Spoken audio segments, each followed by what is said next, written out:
Welcome to everyone who's just joining us right now at Kopi with Vents. That's right, it's me. It's Wednesday, 9 p.m. I'm always excited because I know I'm going to come in and share a lot of informations with you guys, which you can share to your loved ones as well. And yes, we are live in Spotify and Apple Podcasts, YouTube, LinkedIn, and Facebook as well. So in all social media, we are, be going live right now. Okay, today's topic it's a bit very interesting. All right, it's all pertaining to the upper part of the human body. In fact, over the past 3 years, we have covered, I think, the entire human body. All right, we spoke to a lot of professionals, we talked to a lot of doctors, professors, surgeons, and today's topic, very interesting, and it's always in my interest. Right, I always love exploring as well. So today I have a very special guest, a very good friend as well. She is Dr. Jacintha Vikeneswary Francis. She is a neurosurgeon. So she's going to jump in with us at Kopi with Vents. Let's call Dr. Jacintha. Hi, Dr. Jacintha. Hi, How are you there? hi everyone. Good, I'm good, great. I'm doing very well. Yeah, Um, I love yes, I think. your background, very cozy. Where Oh, are you right now? well, I'm actually in the Eastern Orient Hotel in Penang. Oh, okay. So Nice setup, very holiday mood, right? yes, of course, the Chinese New Year this year, and Right. I'm Doctor, really happy to be yes. here. Yeah, Before we jump into the topics and get started, will you please do a introduction of yourself, please? sure. Okay, so first and foremost, I think I want to congratulate Wans for such a platform because I'm very excited to be Thank you. here. And so I'm, as he has rightly said, I'm pretty much a consultant neurosurgeon who is actually based in Malaysia. And I have a special interest, and a fellowship in pediatric neurosurgery. And I think my main aim here is to, as the topic suggests, a time for awareness. So I hope that this would be a good platform for me to reach out to the community to talk about awareness. And I think you shouldn't be afraid when someone says it's about the brain. I think that's where we're very connected to each other. So thank you for this opportunity once for me to say something. Thank you, Doctor. Thank you so much for joining us. I know you have a very tight schedule. I know you've been traveling here and there, but putting aside 1 hour to share your valuable information that you have gathered over the years with us, I think is really a privilege for us to have you here and share and explore. And I think that's what our title is all about: a time for awareness. And thank you so much to be with me at Copy with Vents. Doctor, I'm going to start engaging a lot of questions as well for you before we even get started. All right, over the past 3 years we have lots of doctors came in and gave their expertise in advisors and sharing and awareness. I was told there's always the software and the hardware. So which area do you belong to, the hardware, right? Well, technically, I think yes, we do more of the hardware. We try to, I think you can't fix anything, to be honest, but we kind of try our best to make it better.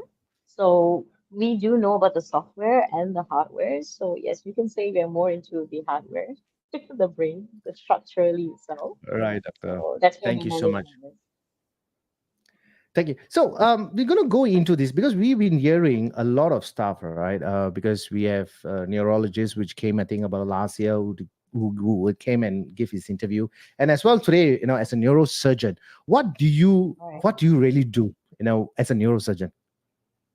Oh, okay. That's a huge spectrum, to be honest. But yes, it's a very enlightening field. So we usually deal with pathologies, brain pathologies, which are linked to brain tumors, brain traumas, which needs operative interventions, not just just the brain itself, the spinal cord as well. So even central nervous system pathologies and the brain and the spine comes under us. So that comes under degenerative problems, spinal tumors as well, vascular problems like stroke as well comes under us. So it's a huge spectrum, to be honest. Before we can, if you want to discuss my spectrum of duties and my colleagues, it's a huge one. It takes a whole All right. lot of the hour. Yeah, pretty much So it's probably we will need a whole day for that for that question to be answered, right? Okay, but correct me, right, doc, if I'm getting it right. As a neurosurgeon, I think there's so much things that you can talk about. But I think there the few things that you mentioned about trauma, tumors, vascular disorders, infections of the brain or spine, stroke, or even degenerative of diseases of the spine. So much things that's been involved over here that we're going to engage. At least try to take a couple of questions for you. But the first thing that we're going to talk about is the TBI, which I'm hearing it very right. often, and I've started exploring that as well. And is this quite common, and what are they? If you can explain that, Doc. So when we talk about traumatic brain injury, so this is an acquired brain injury.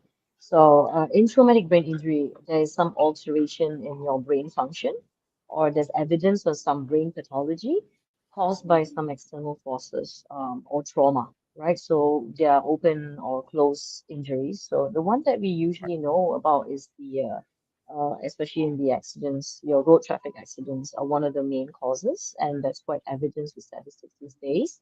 But besides that, there's other causes that we don't really pay attention to, and we don't really want to. I mean, we need to be aware of. So even in occupational hazards, falls at workplaces, even at home, and besides that, even the pediatric age group children who repeatedly fall down at school and when they start walking, we don't really realize that there are certain times where they actually go through some traumatic brain injury. Okay. And the other thing is not many touches on this is actually abuses as well, like even domestic Right. abuses. We do have patients that come in with a traumatic brain injury, so there's a high Hmm. suspicion when it comes to the clinician. So these are things that Hmm. could cause a traumatic brain injury. But when I said acquired, this is all traumatic causes. They're also non-traumatic causes. But since you're talking about trauma, so these are things that we want to acknowledge and Right. know that these simple etiologies that we should be Right. aware of. Yeah. Right. So, doctor, just to get it a little bit more deeper, to dive in All right. deeper, you mentioned about TBI, trauma, I mean, brain injuries. Um, Mhm. it's basically purely on impacts, as like someone get a fall or some kind of pressure, or is it can be mental, abusive, or stress or depression? Can that also cause TBI? No, so that's the thing. So when we talk about psychological disorders, that's a whole different ball game Right. altogether. But when we talk about traumatic brain injury, it's secondary to a trauma, right? Right. And I think a point we need to understand is when you talk about traumatic brain injury, we have different categories. So we have mild, moderate, and severe head injuries, right? So traumatic brain injury is not a static event. It's always Hmm. going to be evolving, so it can happen at one go, and then it starts evolving for years. Then you get symptoms after that. So you can have psychiatric implications that comes as a Right. complication after traumatic brain injury, but you don't have a mental stress that causes the traumatic brain injury. That's different. If they had a problem mentally and then they cause trauma to themselves by the external forces, then yes, that becomes traumatic brain injury. So we have to have a clear border on where we are Right. when we talk about traumatic brain injury. So try not to think that any psychological disorder is traumatic brain injury, right? So I mean that I hope that answers your question in some sense. Definitely. Yeah. Definitely. And also, doc, in the medical science, every day it's a new learning journey, right? I mean, something is being explored, something new comes up.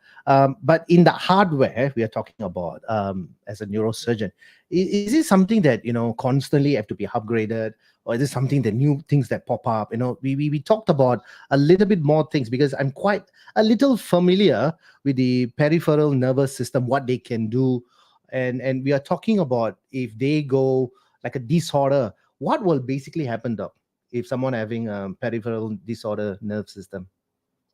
Oh, so when you're talking about peripheral nerve disorders, that's a different section of it.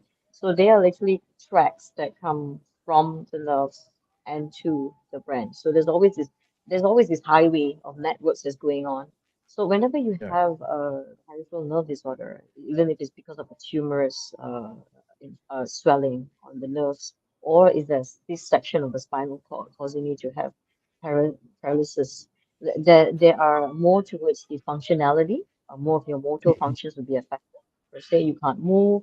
And then, of course, based on depending on which nerve root you're talking about, which is affected, we have Right. also local nerves that gets involved, and that function of that nerve can be also affected. You have numbness, and also you can have some sensory disorders because all these Right. tracks they just don't contain motor functions. They also contain sensory functions. Our balance, Right. everything is there. When you talk about peripheral Mm, nerve disease, it can also constitute another huge spectrum of problems. And pain is one of the most highlighted problems when it right. comes to symptoms of peripheral nerve disorders. Right. So yeah, that would be more yes from my You side. know, doc, I mean, I always say this to most of my doctors, whoever comes to Kopi events. You seems like a electrician to me, you know.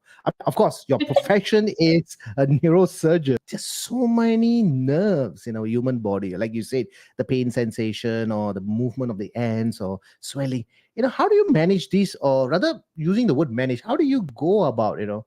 Are you a really a truly a electrician? Does something like, you know, you work with the nerves, or what do you actually do in operating theater, or what is it like? We like to know about that. Of course. So as much as the studio is your theater, it's your stage. The Yeah. operating theater is my cooking, so that's my stage. So, but Okay. actually, lots of things happen when you start after the operation. That's where management happens. So we can call ourselves like I would call, in my opinion, I like to call myself as a holistic engineer, if you want to put it in that sense, Oh, occupationally. so you're the engineer. So in that Okay. well, I mean hardware. But I think what we want to know here is the diagnosis, yes, but the treatment All right. doesn't start only with operative interventions. That's where it all starts. After the operation, that's where the real management starts. So that's where Right. in neurosurgery, it's a huge, we don't just work alone. We work with a multidisciplinary team. It doesn't happen with just one person, right? So when the person comes in, it's not just about the patient, it's about the individual loved ones, the family, right, and the community this person is living. It's a life-changing event. So whenever Right. someone comes to us, neurosurgery is life-changing. So we feel Right. our lives are changed with each patient, right? So whenever we have a team of a multidiscipline team, we're talking to, as you just mentioned, the neurologist, it could also be the anesthetist, so the critical care unit, the Yeah. nurses, which is the main role, that role play, the rehabilitative specialist, which is another whole team, nutrition. So all Right. this is evolving. It's phases when someone comes with a neurosurgical problem, there are phases, there's acute phases, there's the moderate part of the post-acute phase and how they rehabilitate. So all this involve a lot of teamwork. So I Right. would say yes, on my part, when you look at this in the bigger picture, I don't hold the most important part. I am actually part of the whole Right. process, the journey, right? Right. Thank you, Doc. Thank you for that. Viewers who are watching this, you can actually engage Dr. Jacintha Vikeneswary Francis, who is a neurosurgeon, for any questions if you have, or you can just uh, message us, you know, at Kopi Events. Doc, you know, neurosurgeon and neurologist, all right? The word neuro, both are there. So are you our best friends? Well, we are all good friends. We are all Okay. teamworks. Like, we are Right. we are a team building society. When you talk about working in the hospital, you have to be, part of the team. It doesn't work with being just best friends. I think the Right. most important thing is our outcome for the patient. So, yeah, you could say. Thank you for that. Yeah. Doc, so what are the indications, right? The indicators one must see a neurosurgeon. I mean, it's not like, you know, you're having a cough, or like, you know, temperature is running up. Hey, I may have a COVID. You know, people go and check with a GP, and, you know, you get diagnosed with certain medications like Panadol or cough syrups and so forth. But, you know, to go and see a neurosurgeon, what are the indicators? But of course, what are the signs and symptoms that, you know, one should look for, or if they ever need that in the future? Okay, so okay, I'm gonna go back to the focus of traumatic brain injury, so that at least we have some context Right. because it's as I said, the spectrum is really big. But with regards to trauma, brain trauma, I think the first person that any individual sees is the emergency unit. From there, they will actually do if there are signs and symptoms. So what kind of signs we're talking about? So let's focus on something mild. If it's a severe head injury, everybody will know that critically we will be involved Mhm. immediately at the first point. But when it comes to the mild head injury, when someone falls down and they come into the emergency room, they're not, I'm having a headache. You know, those are the signs that we're talking about, headache, sudden vomiting. And they're not just about just this kind of signs. People forget, a lot of forgetfulness. We call them Right. amnesia. We tend Okay. to forget what happened, what where you were in, which problems were you in. So these are few signs, and most of them will have giddiness, and then suddenly they'll say, I mean, am I supposed to see someone? And there are certain indicators where the emergency physician would decide whether they need to go in for an imaging or not. Now, besides the symptoms, we also have clear symptoms would be having a weakness of your limb and the persistent vomiting. Yes, they'll go ahead and do an imaging. But when you have these subtle signs, there are also other Mm. underlying issues that we need to think of. If someone's under blood thinners, someone has stroke before, they have other underlying medical illnesses, that we're a bit worried. Somebody older, more than 65 years old, these are indicators where a CT scan will be done, and then they will refer based on the CT scan whether we get to do a neurosurgeon will see this patient or they would have to send the patient back for an appointment. Now, this is where I think there's a lot of indicators that are different, to be honest. And to me, we forget about the mild symptoms and then we tend to send the patient back. But we actually can see Right. patients which are having concussion, we call them concussions. So when you have these symptoms, we will actually have them tell them about red flags that we need to be aware of. So if you send them back, this 24 to 48 hours is very important for us because the rest is important for a concussion Mhm. patient. Let's say the CT scan is normal, you don't see anything, right? So I think one needs to understand concussion, even though it's a mild head injury, it doesn't have any structural injury. You can't see anything in the scan. But what is happening is there's a temporary electrical stoppage of your Mhm.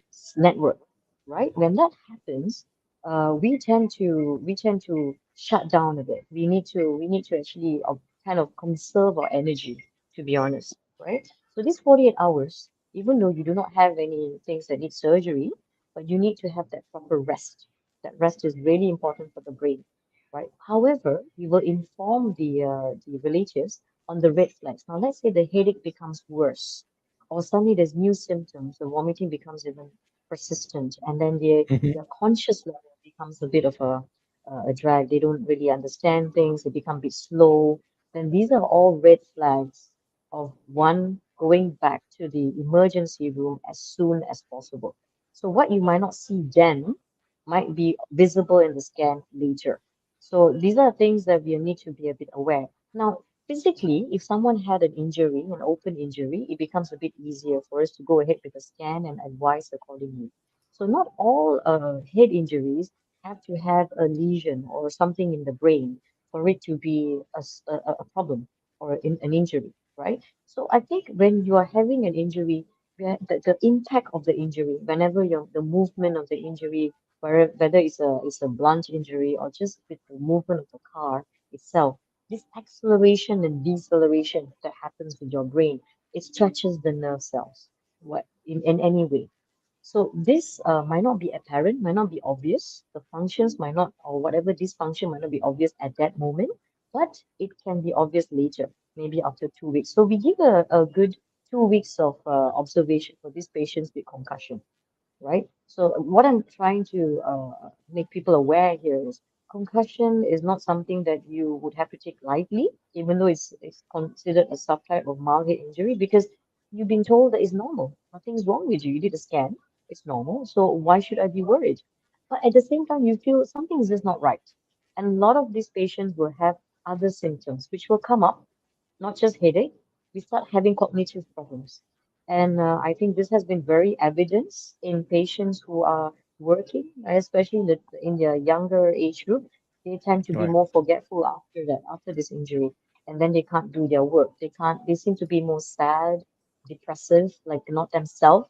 So, but they feel something is Mm. wrong because the doctor said they're fine, right? So this is where Right. I think the awareness needs to be enforced. So your indicators, when you talk about indicators, these are things that people need to know that it's also a situation. We need to address it as early as possible. The earlier you address these situations, it helps you to go back to work. So just because you had a concussion doesn't mean you can function immediately. these signs and symptoms would tell you that you need time, you need graded activity to go back to work, right? So I think indicators for severe head injury is very obvious. Definitely will be seen by us. There's an operation. But when you talk about mild and moderate head injuries, these are the ones where you have a gray area, whether or not to refer to us. So yes, you can refer to us when there are these situations where we work with the other teams, as I told you. If there's an obvious lesion, like a bleed in your brain, obviously we will be the one to address whether or not to go in for operation, to observe, to repeat CT scans. So when someone comes in for a traumatic brain injury, for instance, it's never going to be a one-off situation, as what you said, cough and cold, finish story and get Yeah. leave and that's it. No. It's going to be repeated amounts of observation and maybe repeated amount of coming back to see the doctor to understand, not just the doctor, maybe the rehab specialist, the OCT, even the psychologist. So these are where we need to get the indicators for mild head injury sorted. I mean, So definitely, doctor. I mean, from from that few minutes that you explained about, I think that's so much of varieties that you are looked about. So that's where the holistic team comes in, right? The psychologist, the yes, neurosurgeon, the neurologist, and psychologist. I mean, what are we looking at? I mean, in terms of stress, in terms of depression, because not sure what's going to happen. So many things can happen, and like what you said, right? The sign and symptoms are very important. That's why we are looking at the indicators. So that's on a serious note. But on a lighter side of this talk, can you make someone smarter? Because you talk about this wiring and electric that's going on. Can you like A plus B join together, then become a next Einstein? But this is on a I side, softer side. Yeah. wish, I wish. But anyway, to be on a, I think there's some general knowledge that I'm Yeah. also enlightened about this. I think everybody is being exposed to something called Neuralink. I think by Elon Okay. Musk, he started Yeah. something, and Yeah. they've implanted these chips in the visual cortex, your back part of the brain, and is able to to help with sight and stuff like that. So Right. and he is trying to with his team, he's trying to tell us that there could be a positive review of stimulating the networks and making us a Wow. little bit more smarter. So Hmm. let's see. I mean, there's a very huge In the future. platform you're talking about. Yeah. Yes, and he started it. He just started it. Is unveiled this. This is interesting. Yeah. So maybe Yeah. yes, I think maybe this might be In your the answer. future. Psychology.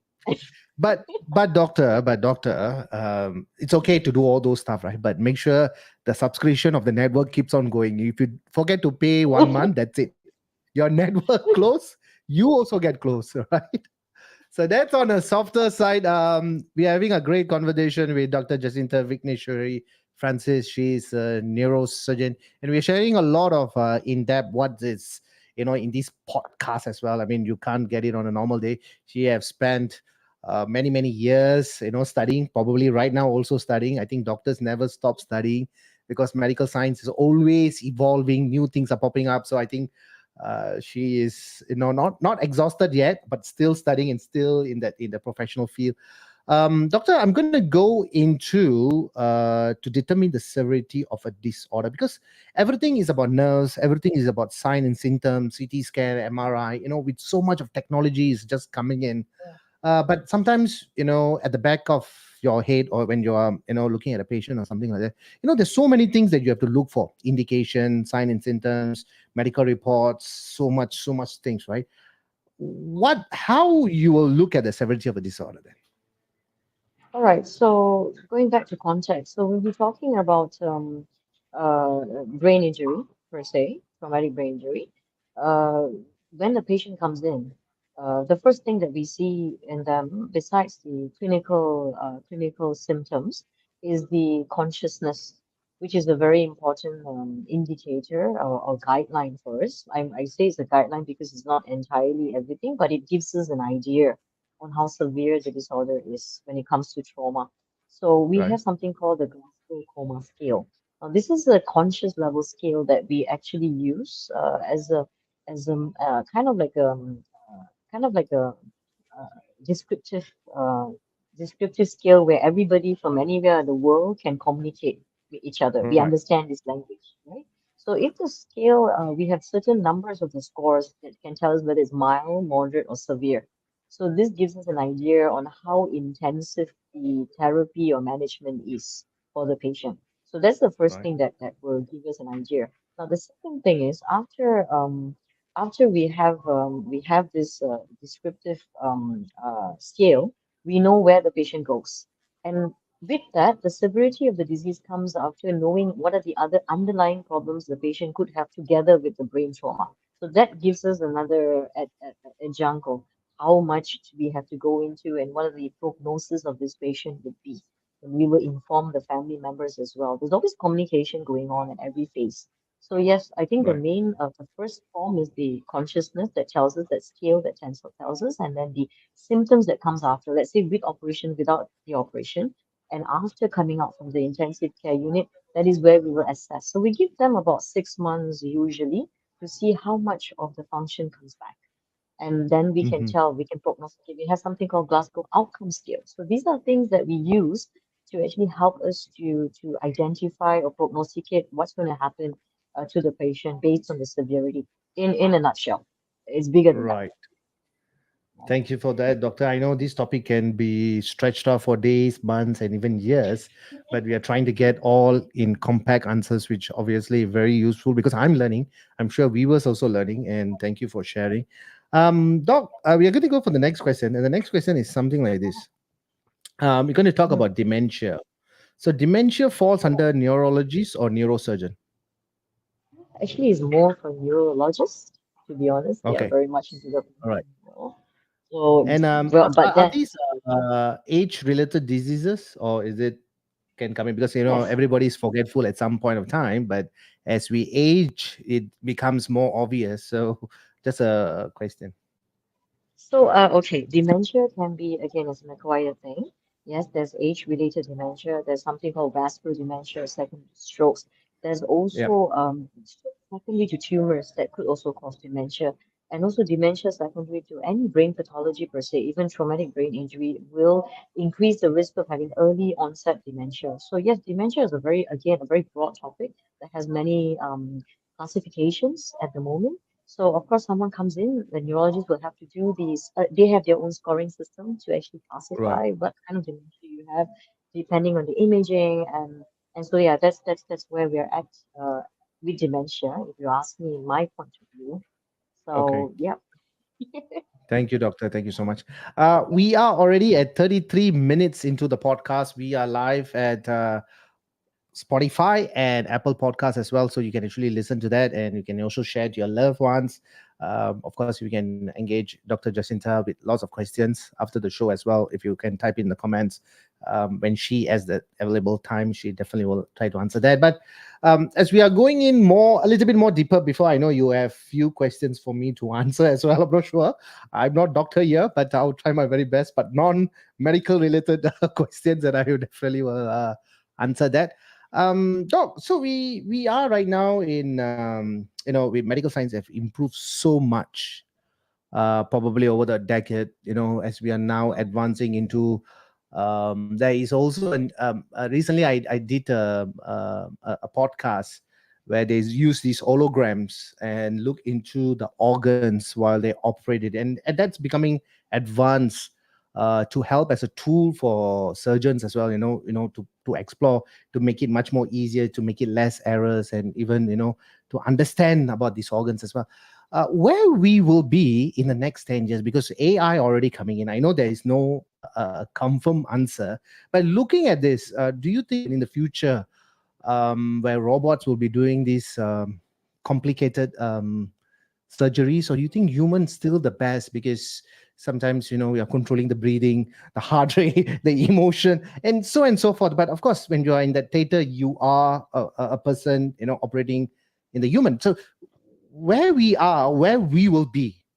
I know it's a tough question, Doc. Or is it easy for you? I think there's no such thing as an easy or tough question. I think it's just challenges that we want to do, and I think this is a Yeah. very timely question. We at the moment in neurosurgery has come up pretty much more than 50 decades. We've come really far.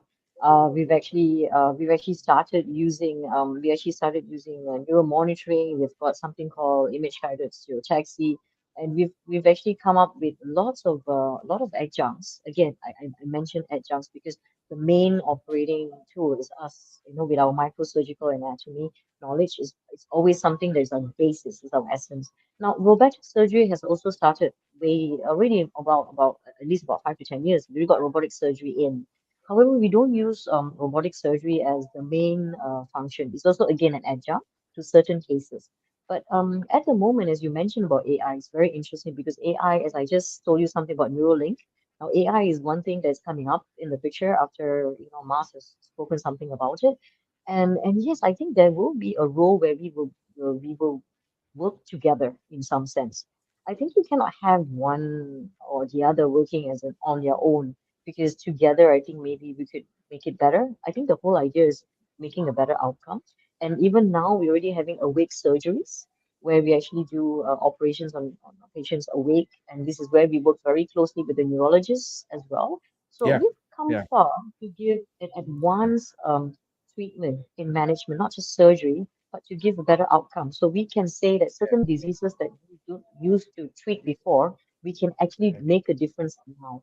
Even with cancers, we can actually make a big difference with the pathologists, and how we've actually graded our tumors is different now. We're actually going into a molecular level. So everything, when you ask me about advancement in 10 years, I think we are going to be flying high on treatment and management. People are going to have a better outcome in neurosurgery, especially if AI is involved. Yes, definitely. I think we should be open to the idea of upgrade. We should be open to the idea of technology because that's going to be there. But never forget what you are. I think the essence of being a neurosurgeon should still be there, not just totally give it off. So yeah, I mean that would be my simple point view at the moment. Doctor, you said well, very well, explaining that in the next 10 years, things are going to be in advance. Definitely for the humankind, it's going to be more, a little bit more kinder. But, I was watching a documentary, I think a couple of, I'm not sure if it's a neurosurgeon or neurologist, I think probably it's a team. They're operating on a guy, and while the guy is awake, and I think he's playing a violin or he playing, I don't know what he was playing, but at the back part of it, a big thing is going on. Some major operation is going on. How is that possible, doc? With anesthetic coming in, the pain, how is it managed? If you can just highlight or share. Yeah, sure, of course.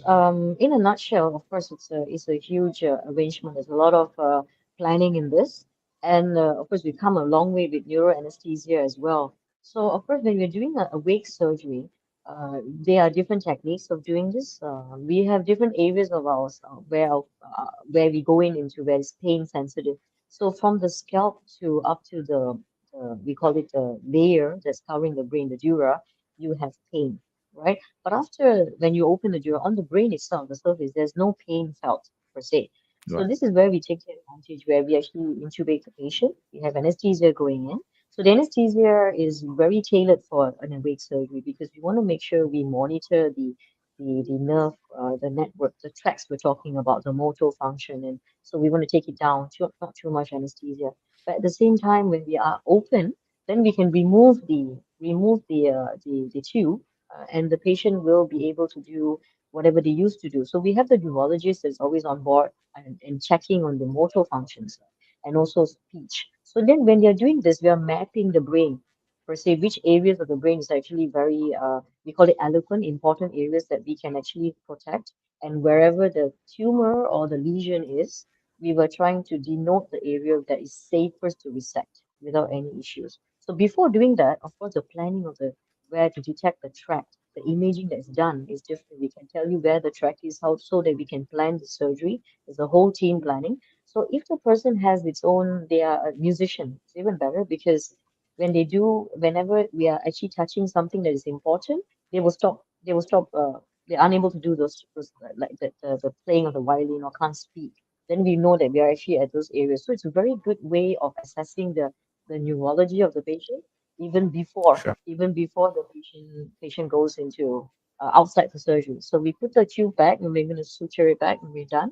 And we know for a fact that the patient is well. Like you don't really need like an immediate CT scan. We already know the patient is doing well. So I think I hope that answers. It's very interesting because we're using awake Right. surgery even for huge surgeries, not just tumors Right. like aneurysm surgeries. Yep, Thank you, it's the doctor. Thank you for future. that. I know, doc. I know you're using a laptop. So, do you need to charge that, Yeah. or it's perfectly fine? Can I just shift it to? I might want to shift it to the phone if it's Sure, okay. you can. Uh, Yeah, it's perfectly fine. okay. All right, fine. So I'm gonna connect While you to take your some link. time to do that, viewers who are watching this, we are having a great conversation with Dr. Jacintha Vikeneswary Francis. She mentioned that I pronounced the name very correctly and accurately. So thank you so much for that. She's a neurosurgeon as well. We're having a great discussion about the brain and the kind of stuff. We talked about the TBI, trauma, brain injury, and a lot of other stuff that we talked about, the tumors, the vascular disorders, the infections of the brain, the spine, the stroke, or even degenerative diseases of the spine, but so much of things to cover within a period of 1 hour. So she's trying her very best, and we are trying to create some awareness here. And that's why if you look at our title today is Time for Awareness, all right, in the neurosurgeries and neurosurgeons as well. Is that fine, doctor? Is it okay? I'm entering. I think. Can you hear me? Yeah, I can hear you well. Mhm. Okay, that's good. So I don't. I think I'm gonna. Is it better? Change it? Yeah, it's better now. Yeah, Thank you. because the phone this might go off, and you've got my invitation for the. Yes, just hang on. Let me just see if I can get you there. Or you can just press the link that I sent you earlier.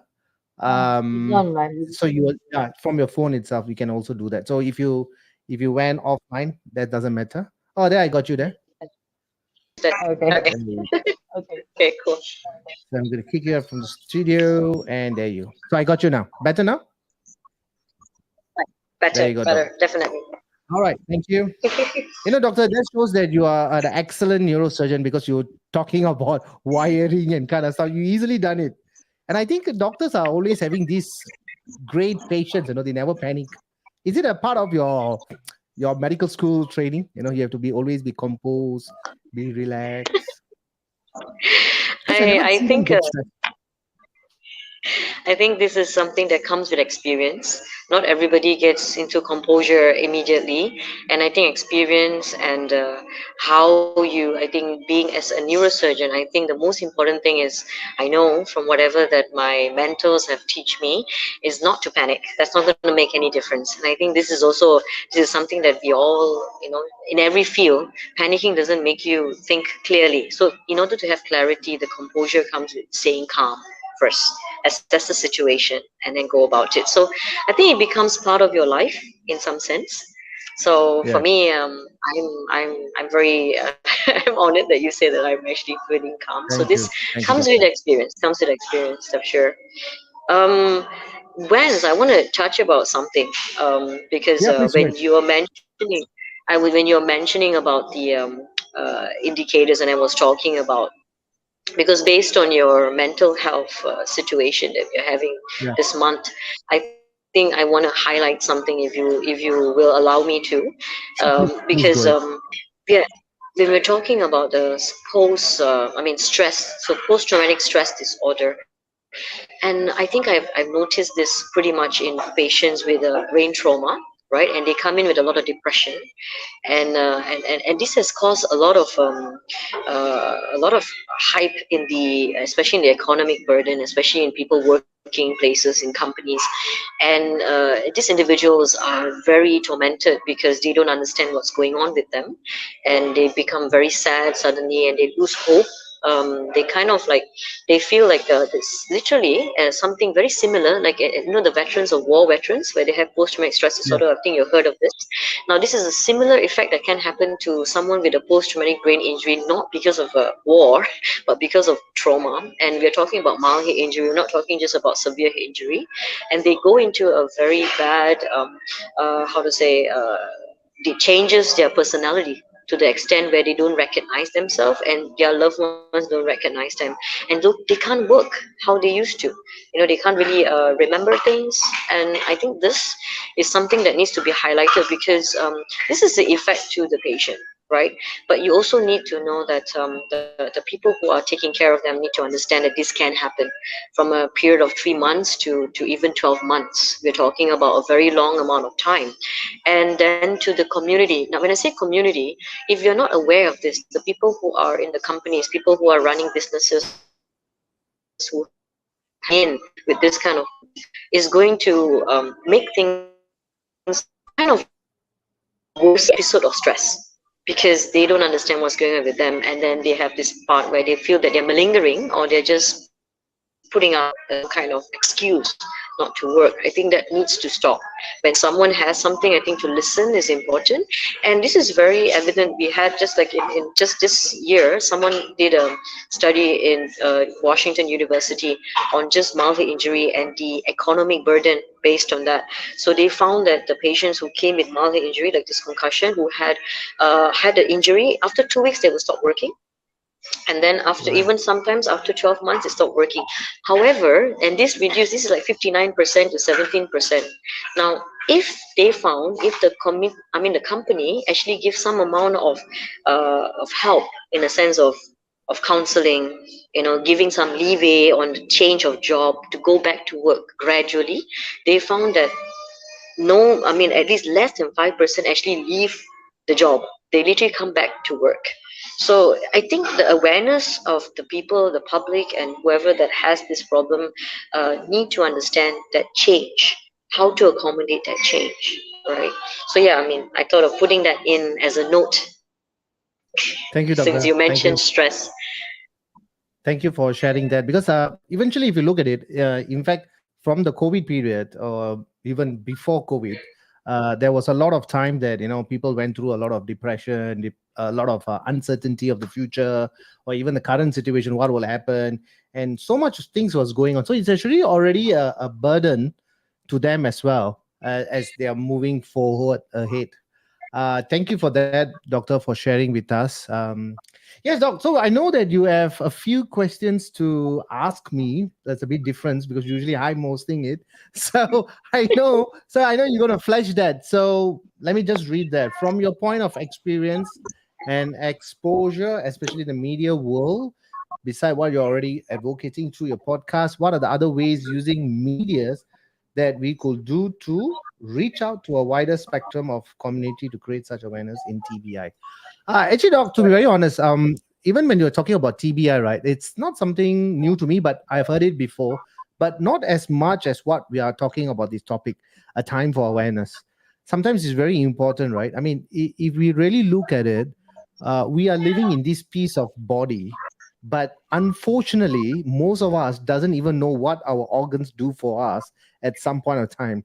Even like the heart or the kidneys or the liver, we know basic stuff, but you don't really go into the anatomy of breaking down into molecules, or you dissect it and look into it. No, but there are always signs and symptoms of understanding of the human body. If you have a pain, there must be a problem. If you're tired, you go to rest. If you're feeling thirsty, so much of things going on the outer part. But when we create a lot of awareness, especially in the media world, in fact, to be very honest, you was asking about TBI. Actually, in fact, not at all. Trauma, brain injury is not well spoken about. And I think it's a very great honor to speak this in Kopi Events, because I love talking about things that's pertaining to the human body, and that's what Kopi with Events is all about. It's about health, it's about fitness, it's a very holistic approach. And in fact, I learned something today. We talked about a lot of stuff, and I'm definitely going to take back that, and explore even more further. But obviously, bringing this into the podcast will be a very good exposure, which I believe, because these can be shared. Nowadays, people do not want to watch as a video as most of the time, because people are always on the go. If you're driving, you can't be watching video and driving. Then you're asking for some kind of a problem, uh, concentration. But I think in the whole itself, I think people are just listening to podcasts. So I think podcast is the way to go about of understanding. If you want to know about a certain product, or if you want to know about certain food, or even to understand about a certain thing, people nowadays go to the podcast because it's available out there, especially in Spotify, Apple Podcasts, and even in all our social media platforms.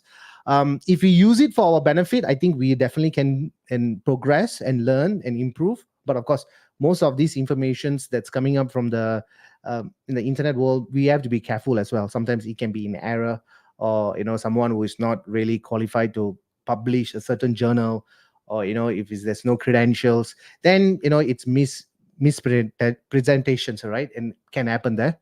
Doc, I think we are seeing you on the sideway. You went on a sideway, Doc. Okay, we lost her. All right. So that's one part of it. When we're talking about it, and definitely, bringing this in the podcast, I think it will reach out to a bigger spectrum of our community if we have these kind of talks on a regular basis, like at least once a month or twice a month. Maybe engaging like a big like a podcast with the group chat, group presentation. I think that will definitely will help out. Have I answered that, Doc?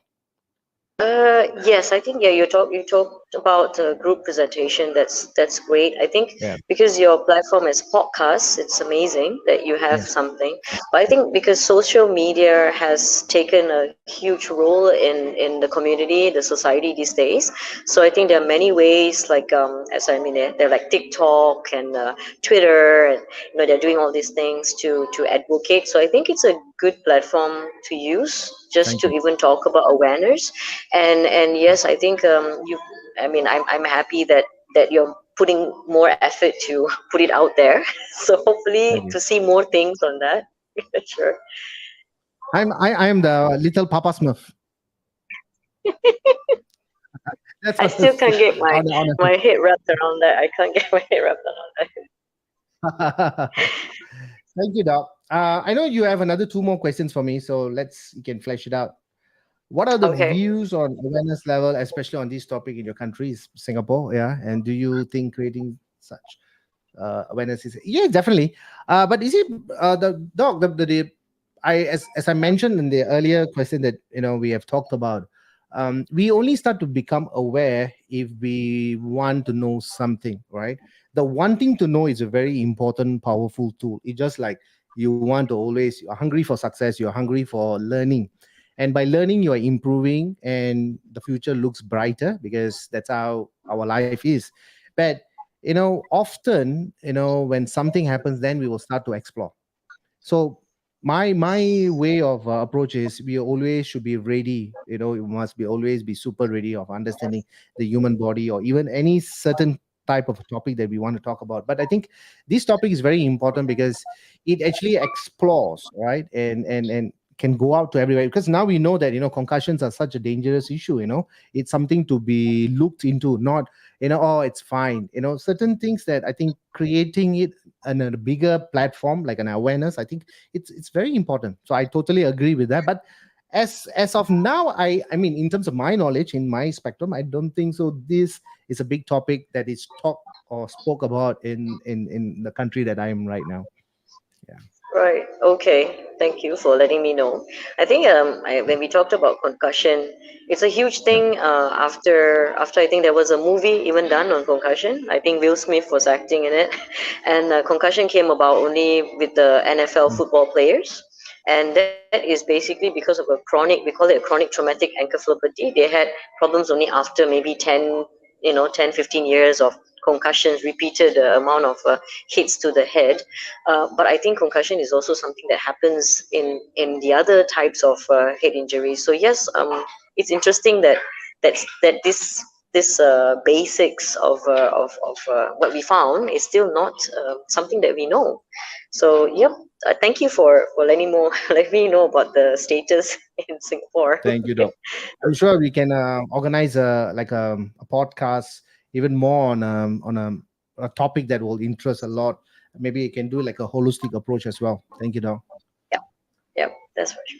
Yeah. So that's for me. I think. Yeah. Do you have a personal experience that would like to share or relate to the importance and awareness of TBI as a concern? And what will it take our message from today's talk? I mean, as an individual, I think today I've understand a little bit more, especially that we talked about a lot of TBI, and not only TBI, but you spoke about a couple of stuff that you do, but in a very compact way of understanding, which I think probably you are a engineer, not an electrician, but with that kind of skill.